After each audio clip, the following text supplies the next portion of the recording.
পায়েস তো বাড়িতে অনেকই বানানো হয়, কিন্তু ভোগের পায়েসের স্বাদটাই ভিন্ন, খেতে খুবই ভালো লাগে। নমস্কার, ঐশী কিচেনে নতুন আরও একটা ভিডিও নিয়ে চলে এসেছি। আজকে আমি তৈরি করব ভোগের পায়েস। তো চলেন রেসিপিটা আপনাদের সাথে শেয়ার করি।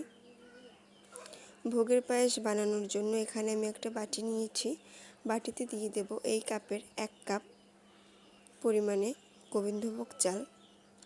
চালটাকে জল দিয়ে ভালোভাবে ধুয়ে নেব। চালটা ধোয়া হয়ে গেছে। এখন জল দিয়ে 10 মিনিটের মতো চালটাকে ভিজিয়ে রাখবো। এতে চালটা নরম হবে এবং পায়েস রান্না অল্প সময়ে হয়ে যাবে। একটা বাটিতে নিয়ে নিয়েছি কিছু কাজু কিশমিশ। কাজু কিশমিশগুলো ভিজিয়ে কিছুক্ষণ জল ঝরিয়ে রাখবো। এখন চুলোয় একটা কড়াই দিয়ে দিয়েছি। কড়াই দিয়ে দিচ্ছি 1 লিটার পরিমাণে লিকুইড দুধ। দুধটা ভালোভাবে ফুটবে, তখনই আমি চালটাকে দেব। এখন এখানে নিয়ে নিচ্ছি 1/2 কাপের মতো গুঁড়ো দুধ, প্রায় 50 গ্রাম।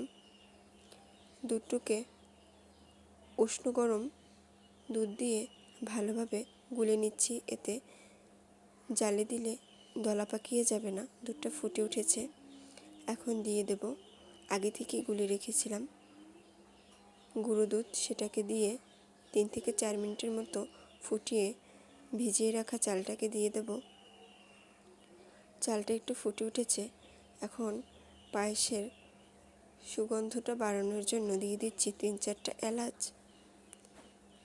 5-6 মিনিটের মতো রান্না করে নেওয়ার পর চালটা 4 ভাগের 3 ভাগে ফুটে গেছে। এই পর্যায়ে দিয়ে দেব 1 কাপ পরিমাণে চিনি। আপনারা চাইলে চিনিটা বাড়িয়ে কমিয়ে নিতে পারেন, কিন্তু 1 কাপ চালের জন্য 1 কাপ চিনি দিলেই যথেষ্ট। দিয়ে দিচ্ছি ভিজিয়ে রাখা কাজু কিশমিশ। এখন আরও 3-4 মিনিটের মতো রান্না করে নেব। পায়েসটা হয়ে গেছে।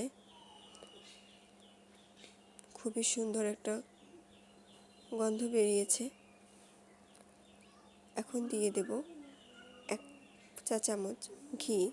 ঘিটা ছড়িয়ে 1 মিনিটের মতো জাল করে নামিয়ে নেব। পায়েস হয়ে গেছে।